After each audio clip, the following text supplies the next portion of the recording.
सावित्री देवी और सरस्वती का वरदान की कथा।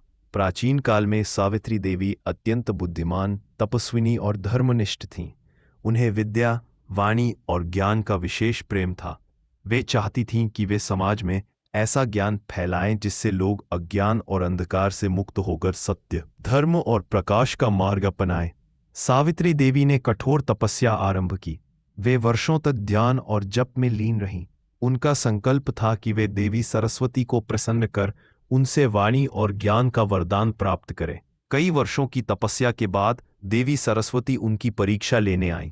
पहले उन्होंने सावित्री के मन को डगमगाने के लिए अनेक मायावी रूप धारण किए। फिर उनके धैर्य और भक्ति की परीक्षा ली, परंतु सावित्री अडिग रहीं। तब देवी सरस्वती प्रसन्न हुईं। उन्होंने प्रकट होकर कहा, हे सावित्री, तुम्हारी तपस्या, भक्ति और ज्ञान की प्यास ने मुझे प्रसन्न कर दिया है।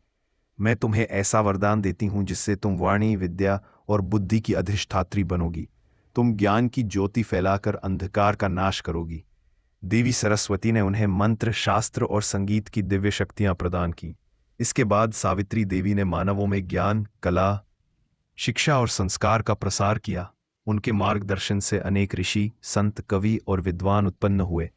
समाज में शिक्षा का प्रकाश फैल गया। लोगों ने धर्म, सत्य और आत्मबोध का मार्ग अपनाया। इस प्रकार सावित्री देवी की भक्ति, तपस्या और ज्ञान पिपासा से देवी सरस्वती का वरदान प्राप्त हुआ और ज्ञान की परंपरा का विस्तार हुआ। शिक्षा, सच्ची भक्ति और तपस्या वरदान देते हैं।